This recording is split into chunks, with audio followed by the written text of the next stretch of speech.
ബഹുമാനപ്പെട്ട വികാരി അച്ഛ, പ്രിയപ്പെട്ട സിസ്റ്റേഴ്സ്, ഇടവക അംഗങ്ങളെ, എന്റെ പ്രിയപ്പെട്ട സഹോദരി സഹോദരന്മാരെ, എല്ലാവർക്കും എന്റെ വിനീതമായ നമസ്കാരം.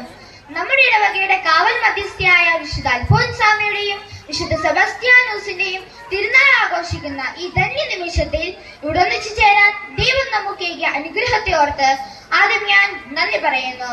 തിരുനാൾ എന്നത് വെറും ആഘോഷമല്ല, മറിച്ച് നമ്മുടെ വിശ്വാസ പുതുക്കലും നമ്മുടെ ഐക്യത്തിന്റെയും സ്നേഹത്തിന്റെയും അടയാളമാണ്.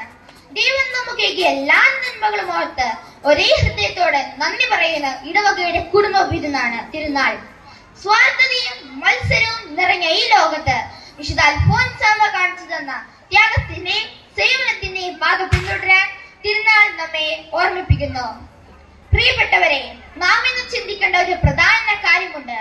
തിരുനാൾ ആഘോഷങ്ങൾ ആഡംബരങ്ങളിലേക്കും വെറും ശബ്ദഘോഷങ്ങളിലേക്കും മാത്രമായി ഒതുങ്ങിപ്പോകുന്നുണ്ടോ? പണ്ടുകാലത്ത് തിരുനാൾ എന്നത് ഒരു നാടിന്റെ കൂട്ടായ്മയായിരുന്നു, പങ്കുവെക്കലായിരുന്നു. എന്നാൽ ഇന്നോ പലപ്പോഴും അത് അയൽക്കാരനോട് പോലും സംസാരിക്കാതെ സോഷ്യൽ മീഡിയയിൽ പടം പങ്കുവെക്കാൻ മാത്രമായുള്ള ചടങ്ങായി മാറുന്നുണ്ടോ എന്ന് നാം സ്വയം ചോദിക്കേണ്ടിയിരിക്കുന്നു. തിരുനാൾ എന്നത് പള്ളിക്ക് പുറത്തെ അലങ്കാരമല്ല, മറിച്ച് നമ്മുടെ ഹൃദയത്തിലെ നന്മയുടെ പ്രകാശമാണ്. ഒരിടവകയുടെ ഹൃദയം എന്ന് പറയുന്നത് അവിടുത്തെ സാധാരണക്കാരായ വിശ്വാസികളാണ്. ഒരിടവക എന്നതൊരു കുടുംബമാണ്. ആ കുടുംബത്തിൽ ഓരോ അംഗത്തിനും അവർ പാവപ്പെട്ടവരാകട്ടെ പണക്കാരാകട്ടെ ഒരേപോലെ അവകാശപ്പെട്ടതാണ് ഈ ആഘോഷം. പള്ളിമുറ്റത്ത് തടക്കാരക്കാരനും പാവപ്പെട്ട വീട്ടമ്മയ്ക്കും ഒരേപോലെ പങ്കാളിത്തം തോന്നുമ്പോഴാണ് തിരുനാൾ പൂർണ്ണമാകുന്നത്. ആധിപത്യമല്ല, ശുശ്രൂഷ, അധികാരം പ്രകടിപ്പിക്കാനല്ല, മറിച്ച് സഹോദരങ്ങളെ സേവിക്കാനുള്ള അവസരമായിരിക്കണം തിരുനാൾ ഒരുക്കങ്ങൾ. ഒരു തിരുനാളിന്റെ ഏറ്റവും വലിയ പുണ്യം അതിന്റെ ഹൃദയമെടുപ്പ് എന്നത് വിശുദ്ധ കുർബാനയാണ്. എന്നാൽ നമ്മുടെ ഇടയിൽ എന്താണ് സംഭവിക്കുന്നത്? പള്ളിമുറ്റത്തെ അലങ്കാരങ്ങൾക്കും ബാൻഡ് മേളങ്ങൾക്കും വെടിക്കെട്ടിനും കാണിക്കുന്ന ആവേശം വിശുദ്ധ കുർബാനയുടെ ആത്മീയതയിൽ നാം കാണിക്കുന്നുണ്ടോ? പള്ളിക്ക് പുറത്ത് വലിയ ആഘോഷങ്ങൾ നടക്കുമ്പോൾ പള്ളിക്കുള്ളിൽ ബലിപീഠത്തിന് മുമ്പിൽ എത്ര പേർ പൂർണ്ണ മനസ്സോടെ അർപ്പണ ബോധത്തോടെ ഇരിക്കുന്നുണ്ട്? കുർബാനയെ ഒരു ചടങ്ങായി മാത്രം കണ്ട് പള്ളിക്ക് പുറത്തെ ആഘോഷങ്ങളെ തിരുനാളിന്റെ ലക്ഷ്യമായി കാണുന്ന പ്രവണത വർദ്ധിച്ചിരിക്കുന്നു.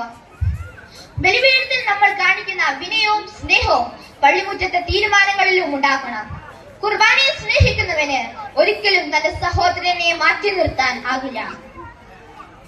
അതുപോലെ പ്രദക്ഷിണം എന്നത് വെറും ഒരു ഘോഷയാത്രയല്ല, മറിച്ച് നമ്മുടെ വിശ്വാസത്തിന്റെ പരസ്യമായ സാക്ഷ്യപ്പെടുത്തലാണ്.